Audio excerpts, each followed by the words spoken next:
আসসালামু আলাইকুম। বাঁধনহারার প্রেমের গল্পের পর্ব ৭। বাড়ির সব মেহমান কেমন করে যেন তাকিয়ে আছে, কিন্তু ভয়ে কেউ কিছু বলার সাহস পাচ্ছে না। রোদ ভয়ে কাঁপছে, টলমলে চোখে নিচের দিকে তাকিয়ে আছে। শুভ্র রোগ শুভ্র রাগে চোয়াল শক্ত করে বলে, থার্ড ক্লাস একটা মেয়ে, আমি যেন তাকে আমার সামনে না দেখি বলে রাগে ধপধপ পা ফেলে নিজের রুমের দিকে চলে যায়। আজকে রোদ অনেকটা কষ্ট পেয়েছে, ইচ্ছে করছে নিজেরকে শেষ করে দিতে। আত্মহত্যা যদি মহাপাপ না হতো, তাহলে কবেই নিজেকে শেষ করে দিত। আশেপাশে মানুষ কেমন করে যেন তাকিয়ে আছে। রোদের বুক পেটে কান্না আসে, দৌড়ে নিজের রুমে চলে যায়। রুমে গিয়ে বেডের উপরে শুয়ে কাঁদতে থাকে। তারপর বলে, আচ্ছা, আমি এতটাই অপছন্দের যে সবার সামনে অপমান করতে একবারও ভাবলে না শুভ্র ভাইয়া। এইদিকে নীলা রোদকে খুঁজতে খুঁজতে হঠাৎ একটা রুমে কাছে এসে দাঁড়ায়। রুমের দরজা হালকা ঝাঁপানো। ভিতরে ঢুকে আশেপাশে তাকায়। নিলয় গায়ে সন্ধ্যায় জোশ পেলে দেয়, পেলে দৌড় দেয় সে বাচ্চাটি। নিলয় আজ গোসল করতে করতে জীবন শেষ। পুরো শরীর কেমন স্যাঁতস্যাঁতে হয়ে আছে, তাই ওই রাত্রেবেলা গোসল করে। কোমরে তোয়াল্লা পেঁচিয়ে বের হচ্ছিল নিলয়। রুমে এসে তোয়াল্লা খুলে আবার পেঁচাতে যাবে, এমন সময় সামনে থেকে জোরে চিৎকার করে কেউ। সামনে নীলাকে দেখে হাত থেকে তোয়াল্লা নিচে পড়ে যায়, আর নীলা অজ্ঞান হয়ে নিচে পড়ে যায়। নিলয় নীলাকে ফ্লোরে পড়ে থাকতে দেখে দৌড়ে নীলার কাছে যায়। একবার নিজের দিকে তাকিয়ে দৌড়ে জামা কাপড় নিয়ে ওয়াশরুমে যায়। চেঞ্জ করে এসে নীলার মুখে পানি ছিটে দেয়। পিট পিট করে চোখে খুলে নিলাম। সামনে নিলয় দেখে না না বলে চিৎকার দিয়ে আবার অজ্ঞান হয়ে যায়। নিলয় কিছুটা ঘাবড়ে যায়, তারপর বলে, হে আল্লাহ, তুমি আমার কপালে কোন শনির দশা লাগাইয়া দিছো? আমার মান সম্মান আর থাকলো না। হে মেয়ের সামনে আমার ইজ্জতের পালুদা করতে হলো। নিলয় আবার নীলার মুখে পানি দেয়। নীলা চোখ খুলে নিজের দিকে নিলয়কে ঝুঁকে থাকতে দেখে ধাক্কা দিয়ে উঠে দাঁড়ায়। আর রাগী হয়ে চোখ রাগে চোখে তাকিয়ে বলে, অসভ্য লোক, আগে আপনাকে জানতাম আপনি হাঁদারাম, এখন তো দেখছি আস্তে একটা লুচু। ছি! নিলয়, এমি এমি নিজে আমার সতীত্ব হরণ করে আবার আমাকে লুচু বলতে আসছো? হ্যাঁ, তুমি পুরুষ নির্যাতন করেছ। আমি তোমার নামে মামলা দিব। তোমার জন্য আমার কারোর সাথে বিয়ে হবে না। নীলা রেগে বলে, আপনার মতন অসভ্য লোক আমি একটাও দেখিনি। ইচ্ছে করতে আছে পাচার ডোবায় ছুপিয়ে মারতে। অসভ্য লোক বলে রাগে গজগজ করতে রুম থেকে বেরিয়ে যায়। আসলে নীলা রোদকে খুঁজছে। শুভ্র রোদকে থাপ্পড় মেরেছে, সেটা সে পরে শুনে রোদের রুমে ছুটে আসে, কিন্তু সেখানে পায় না। তারপর ছাদে গিয়ে দেখে, সেখানেও না পেয়ে বাড়ির সব রুমে খুঁজতে থাকে। তখন হঠাৎ নিলয় রুমে ঢুকে যায়, কিন্তু সে জানতো না যে ওইটা নিলয়ের রুম, তাহলে জীবনও ওই গাধার রুমে যেত না। নীলা আবার রোদের রুমের দিকে হাঁটা দেয়। রুমে গিয়ে দেখে রোদ ঘুমিয়ে আছে, কান্না করার ফলে চোখ মুখ ফুলে উঠেছে। কিছুক্ষণ পর পর ঘুমের মধ্যে ঠোঁট কেঁপে উঠেছে। এক মনে নীলা রোদের দিকে তাকিয়ে বলে, আচ্ছা, এত মায়া ভরা একটা মেয়েকে কিভাবে আঘাত করে এই বাড়ির লোকগুলো? একটু কি মায়া লাগে না? নীলা কথাগুলো বলে রোদের পাশে রোদকে জড়িয়ে ধরে শুয়ে পড়ে। নীলা জড়িয়ে ধরতে রোদ নীলাকে জড়িয়ে ধরে হু হু করে কেঁদে ওঠে। কান্না মিশ্রিত কণ্ঠে বলে, নীলা, আমার এই যন্ত্রণা আর সহ্য হয় না। ইচ্ছে করে নিজেকে শেষ করে দিতে, বাঁচতে ইচ্ছে করে না আমার নীলা। রোদের কান্না দেখে নীলার চোখে পানি এসে পড়ে। রোদের মাথায় হাত বুলিয়ে বলে, দেখবি একদিন সব ঠিক হয়ে গেছে। আজ চুপচাপ অন্যায় মেনে নিস না রোদ। তুই যত ভেঙে পারবি কষ্ট পাবি। মানুষ তোকে আরো কষ্ট দেবে, আঘাত করবে, তাই প্রতিবাদ কর। অন্যায় মুখ বুজে সহ্য করিস না। রোদ কান্না করতে করতে বলে, কার সাথে প্রতিবাদ করব? যে হাত আমাকে ধরে রাখার কথা ছিল, যে বুক আমাকে আগলে রাখার কথা ছিল, যার সাথে আমার সারা জীবন কাটানোর কথা ছিল, তার সাথে প্রতিবাদ করব? নীলা আর কিছু বলে না, চুপচাপ রোদকে জড়িয়ে ধরে শুয়ে থাকে। সকাল 8টা। সকাল সকাল ঘুম থেকে উঠে পড়ে রোদ। ফজর নামাজ পড়ে রুমে বসে আছে। আজকে নীরার গায়ে হলুদ। রোদ রুমে থেকে বেরিয়ে আসে, সামনে হাসি বেগমকে দেখে থেমে যায়। হাসি বেগম রাগান্বিত হয়ে হয়ে বলে, নবাবজাদে ঘুম ভেঙেছে আপনার? তাহলে বাড়ির কাজগুলো করুন। রোদ মাথা নিচু করে রান্নাঘরে চলে যায়। এদিকে শুভ্র রুমে ঘুমিয়ে আছে। আস্তে আস্তে রিয়া রুমে ঢুকে শুভ্রের পাশে শুয়ে শুভ্রকে জড়িয়ে ধরে। হঠাৎ শুভ্রের ঘুম ভেঙে যায়। সামনে রিয়াকে দেখে রাগে চোয়াল শক্ত করে ধাক্কা দেয়। রিয়ার ধাক্কা তাল সামলাতে না পেরে নিচে ফ্লোরে পড়ে যায়। বেড থেকে উঠে রিয়া হাত বেড থেকে উঠে রিয়া হাত ধরে টেনে দাঁড় করিয়ে রাগে রি করতে বলে, শুভ্র, তোর মতন গায়ে পড়ার মেয়ে এই শুভ্র চৌধুরী 1 সেকেন্ডও সহ্য করবে না। কালকে বাসায় মেহমান ছিল না তাই কিছু বলিনি, কিন্তু আজ দেখছি সাহস আরো দ্বিগুণ হয়ে বেড়ে গেছে। রিয়া দাঁত কেলিয়ে হেসে বলে, শুভ্র, আমি তোমাকে ভালোবাসি, আর তুমি এইভাবে আমাকে বলতে পারো না। শুভ্র আরো রেগে যায়। রেগে গিয়ে কিছু বলতে যাবে এমন সময় রিয়া এসে জড়িয়ে ধরে। রাগে যেন শুভ্র শরীর কাঁপছে। রিয়া হাত ধরে টেনে সামনে এনে ঠাস ঠাস ঠাস করে থাপ্পড় বসিয়ে দেয়। রাগে চোয়াল শক্ত করে বলে, তোর মতন সস্তা মেয়ের প্রতি এই শুভ্র চৌধুরীর কোনো ইন্টারেস্ট নেই, আর এই শুভ্র চৌধুরীর সস্তা জিনিসের প্রতি ছুটে না।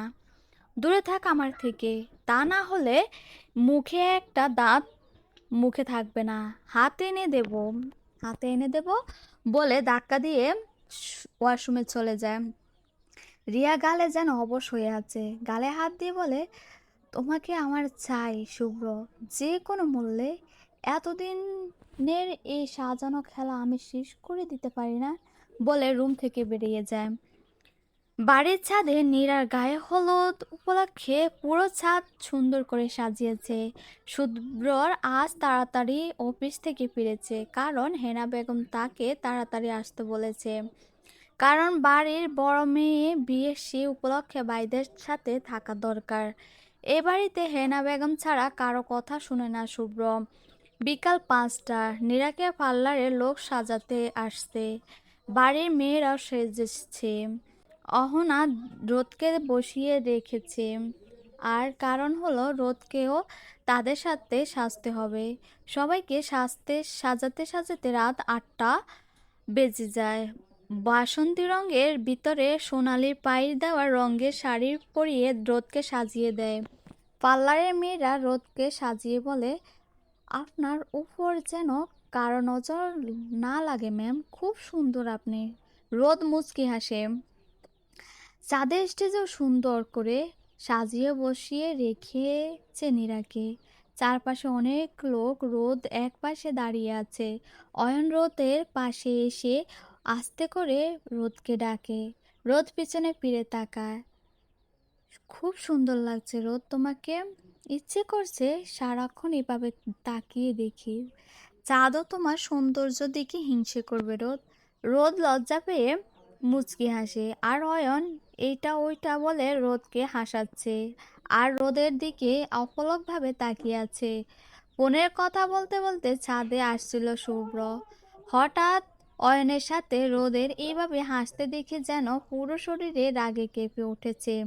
শুভ্র ভেবে পায় না এই মেয়ে তার সামনে আসলে ভয়ে কাঁপে, মুখ দিয়ে এক কথা বের হয় না। কিন্তু এখন কি রকম অয়নের সাথে লজ্জা পাচ্ছে, অয়নের সাথে হাসছে, লজ্জা পাচ্ছে। শুভ্র আবার বলে ওঠে, নো নো নো শুভ্র, এই মেয়ে জাহান্নামে যাক, তাতে তোর কি?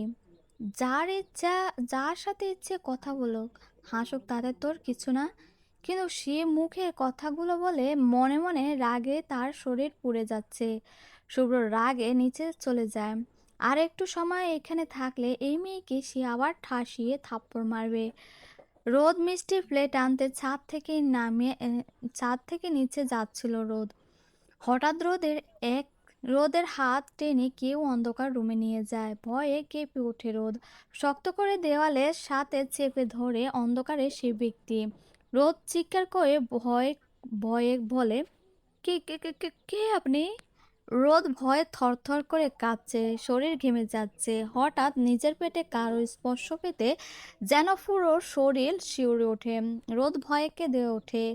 অন্ধকারে ব্যক্তি রোদকে নিজের সাথে চেপে ধরে গলার জোরে কামড় বসায়। রোদের জোরে আহ করে চিৎকার করে ওঠে। চোখ বন্ধ করে দাঁড়িয়ে আছে রোদ। হঠাৎ হাতে কিছু একটা দিয়ে ধাক্কা দিয়ে অন্ধকার রুম থেকে বেরিয়ে যায়। রোদ ধাক্কার তাল সামলাতে না পেরে পড়ে পড়ে নিচে পড়ে যায়। কিছুক্ষণ পর আস্তে করে উঠে দাঁড়ায়, রুম থেকে বেরিয়ে আসে। গলায় কামড়ের জায়গায় ভীষণ জ্বলছে। হাতের কাগজের দিকে চোখ পড়তে কাগজ খুলে কাগজের লেখাগুলো দেখে চমকে যায় রোদ। রোদের বুকের ভিতর মোচড় দিয়ে ওঠে। কাঁপা কাঁপা হাতে চিরকুটটা হাতে নিয়ে আবার দেখে। রোদ কিছুই বলছে না, যেন পাথরের ন্যায় শক্ত হয়ে দাঁড়িয়ে আছে। হেনা বেগম যাচ্ছিল ছাদে রোদকে ওইভাবে দাঁড়িয়ে থাকতে দেখে ধাক্কা দিয়ে বলে, এই রোদ, এখানে পাথরের মতন দাঁড়িয়ে আছিস কেন? কিছু কি হয়েছে? রোদ আস্তে করে বলে, নানু কিছু হয়নি, আমার শরীরটা একটু খারাপ লাগছে, আমি রুমে যাই, তোমরা ওই দিকটা একটু দেখো। হেনা বেগম বিচলিত হয়ে বলেন, কি হয়েছে রোদ? বেশি শরীর খারাপ লাগছে, তোর ডাক্তার ডাকবো? রোদ শান্ত কণ্ঠে বলল, নানু তেমন কিছু হয়নি, একটু খারাপ লাগছে, ফ্রেশ হলে রেস্ট নিলে ঠিক হয়ে যাবে। হেনা বেগম মাথায় হাত বুলিয়ে বলে, আচ্ছা ঠিক আছে, তুই যা, গিয়ে রেস্ট নে। বলে হেনা বেগম উপরের ছাদে চলে যায়। আর রোদ নিচে রুমে গিয়ে ওয়াশরুমে আয়নার সামনে দাঁড়িয়ে আছে। হঠাৎ ঝর্ণা ছেড়ে দেয়, গায়ে পানি পড়তে নিজের হাত দিয়ে গলায় কামড়ের দাগ ঘষতে থাকে আর ফুপিয়ে কেঁদে ওঠে। কাঁদতে কাঁদতে রোদ ঝর্ণার নিচে বসে পড়ে। এদিকে ছাদে নিলয় নীলাকে দেখে মুখ লুকাচ্ছে, আর নীলা হেসে গুটি গুটি খাচ্ছে। নিলয় মনে মনে মনে বলে, বালের কোফাল, জীবনে কোনো মেয়ের কাছ থেকে এইভাবে পালিয়ে বেড়াতে হবে জীবনেও ভাবিনি।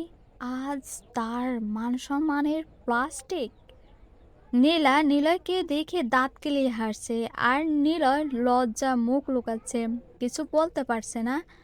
অহনা হেনা বেগমকে জিজ্ঞেস করে রোদের কথা। হেনা বেগম বলে, রোদের শরীর ভালো না, তাই সে রুমে রেস্ট নিচ্ছে। অয়ন সে কথা শুনে আর ভাবতে থাকে, রোদ তো কিছুক্ষণ আগেই দেখলাম ঠিকঠাক ছিল, হঠাৎ কি হলো? সারা রাত রোদের রুম থেকে বের হয়নি। অস্থিরতা তাকে সব দিক দিয়ে ঘিরে ধরেছে। রাতে শুভ্র বাসায় ছিল না। শেষ রাতের দিকে বাসায় আসছে, কোথায় ছিল কারোরও জানা নেই। আজ নীরার বিয়ে, পুরো বাড়িতে রাজকীয়ভাবে সাজানো হয়েছে। নীরা বউ সেজে স্টেজে বসে আছে, পাশে তার হাজবেন্ড নীরব, একজন ডাক্তার। দেখতে মাশাআল্লাহ দুজনে খুব সুন্দর লাগছে। কবুল বলে বিয়ে সম্পূর্ণ হয়। খাওয়া দাওয়া করে আসে বিদায়ের পালা। এই সময়টা প্রতিটি মেয়ের জন্য কষ্টকর। নীরা অনেকটা কান্না করে সবাইকে জড়িয়ে ধরে রোদের মাথায় হাত দিয়ে বলে, সাবধানে থাকিস বুনু। রোদও অনেক কাঁদে। এইবারে মানুষ যতই খারাপ ব্যবহার করুক না কেন, নীরা তাকে যেন বোনের মতন ভালোবেসেছে। নীরাকে বিদায় দিয়ে সবাই বাড়ির ভেতরে চলে এসেছে। রোদ কাঁদতে কাঁদতে চোখ মুখ ফুলে আছে। রোদের দিকে কেমন করে তাকিয়ে আছে অয়ন। শুভ্র আগের রাগটা যেন ধপধপ করে আরো কয়েক গুণ বেড়ে যায়। রাগের চোখে তাকিয়ে আছে ওইদিকে। শুভ্র রাগে চোয়াল শক্ত করে আছে। ইচ্ছে করছে এই মেয়েকে ঠাসিয়ে চোয়ার মারতে। বাড়ির মেহমানরা অনেক অনেকে চলে গেছে। অল্প কয়েকজন আছে হয়তো। রোদ কিচেনে থেকে সবার জন্য পানি আনেন। হেনা বেগমকে পানি দিতে গিয়ে সেটা শুভ্রর গায়ে পড়ে যায়। শুভ্র হেনা বেগমের পাশে বসেছিল। শুভ্র যেন সুযোগ খুঁজছিল এই মেয়েকে শায়েস্তা করার, আর সেটা পেয়েও গেল। রাগের চোয়াল শক্ত করে উঠে দাঁড়িয়ে পরপর ঠাস ঠাস ঠাস ঠাস ঠাস ঠাস দুটো থাপ্পড় মারে। আরাফ চৌধুরী সেখানে ছিল। হেনা বেগম দাঁড়িয়ে যান, কারণ সে ভাবেনি সামান্য একটু পানি পড়েছে গায়ে তার জন্য শুভ্র রোদকে এইভাবে থাপ্পড় দিবে। আরাফ চৌধুরী রাগের চোয়াল শক্ত করে শুভ্রকে বলে, শুভ্র, সামান্য একটু পানি পড়েছে তার জন্য রোদকে তুই এভাবে মারবে? এটা আমাদের বাড়ির শিক্ষা, হ্যাঁ? দিন দিন তুমি কিন্তু বেশি বিগড়ে যাচ্ছ। শুভ্র রেগে দাঁতে কটমট করে বলে, ওর সাথে এরকম করা উচিত? ওর মতন একটা থু বলতে যাবে এমন সময় আরাফ চৌধুরী শুভ্রর গালে সজোরে একটা থাপ্পড় মারে। শুভ্রর চোখ রাগে লাল হয়ে আছে। আরাফ চৌধুরী রাগান্বিত হয়ে বলছে, ব্যাস অনেক হয়েছে, আর না, অনেক বলেছ তুমি। ভুলে যেও না রোদ আর তোমার সম্পর্ক। শুভ্র রাগে চিৎকার করে বলে, এই মেয়ের সাথে আমার কোনো সম্পর্ক নেই, আর কোনো জন্মেও ছিল না। আরাফ চৌধুরী রাগী গলায় বলেন, আজকে তুই যে কথাগুলো বলছো, এমন একদিন আসবে তুমি যেদিন তুমি এইসব কথা আর কাজের জন্য নিজেকে মাপ করতে পারবে না, মনে রেখো। শুভ্র রাগে সোফায় লাথি মেরে বাড়ি থেকে বেরিয়ে যায়। রোদ মাথায় নিচু করে দাঁড়িয়ে আছে। আরাফ চৌধুরী রোদের কাছে এসে বলে, হেনা বেগমকে উদ্দেশ্য করে বলেন, অনেক হয়েছে মা, আর যাই হোক রোদকে আর আমি কষ্ট সহ্য করতে দিতে পারবো না। তোমার কথা শুনে এতদিন চুপচাপ ছিলাম, কিন্তু আজকে আর না, অনেক হয়েছে। এখন আমি যে সিদ্ধান্ত নিব সেটাই হবে, ব্যাস। অয়ন যেন বুকটা ফেটে যাচ্ছে, কেমন যেন অস্থির লাগছে। সে কিছু বুঝতে পারছে না। আর এদিকে রিয়া শয়তানি হাসছে, কারণ তার প্ল্যান মতন কাজ হচ্ছে। রাত 12:30। চাঁদে দাঁড়িয়ে আছে রোদ, আকাশের দিকে তাকিয়ে আছে। কেন জানি তার বাঁচতে ইচ্ছে করে না। আর রোদ আকাশের দিকে তাকিয়ে বলে, আচ্ছা, এত মানুষ মরে যায়, তুমি কি আমাকে চোখে দেখো না আল্লাহ? আমি যে আর এই যন্ত্রণা সহ্য করতে পারছি না। রোদ কাঁদতে কাঁদতে ফ্লোরে বসে পড়ে। এমন সময় পিছন থেকে কেউ হাত রাখে রোদের কাঁধে। রোদ পিছন ফিরে তাকায়, দেখে অয়ন দাঁড়িয়ে আছে।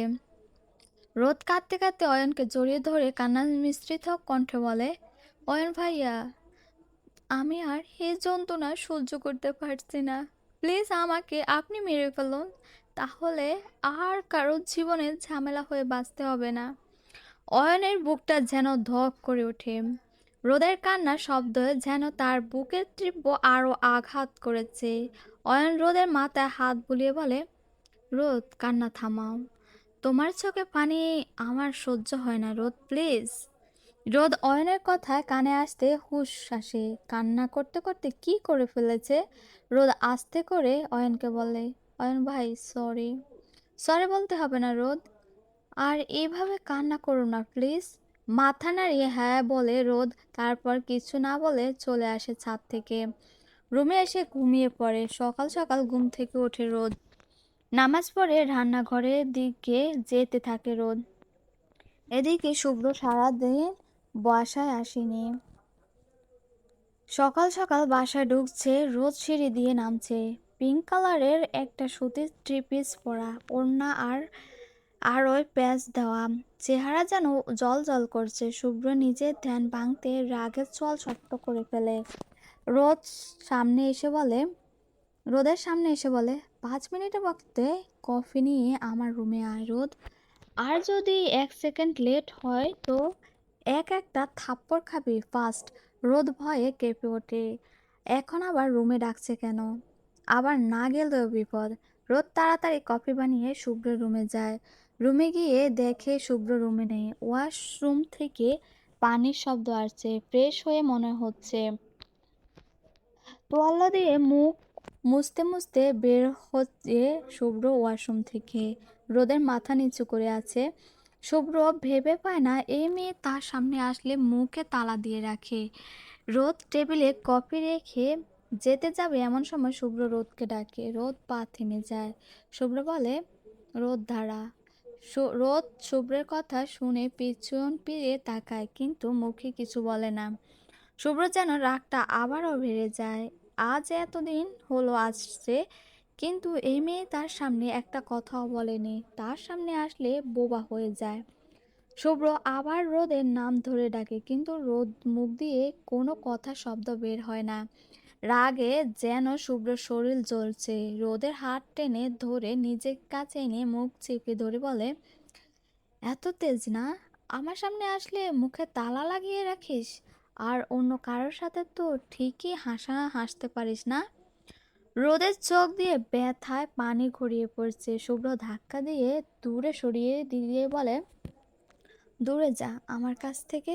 রোদ চোখে পানি নিয়ে বেরিয়ে যাওয়া রুম থেকে সকাল 10টা 30। ড্রয়িং রুমে বসেছিল সবাই। এমন সময় আরাত চৌধুরী বলে ওঠে, সবার সাথে একটা জরুরি কথা বলার ছিল। হেনা বেগম বললেন, কি বলবি জরুরি কথা?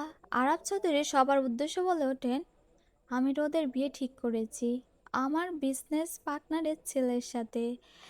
ছেলেটা একজন সিআইডি অফিসার, অনেক ভালো ছেলে।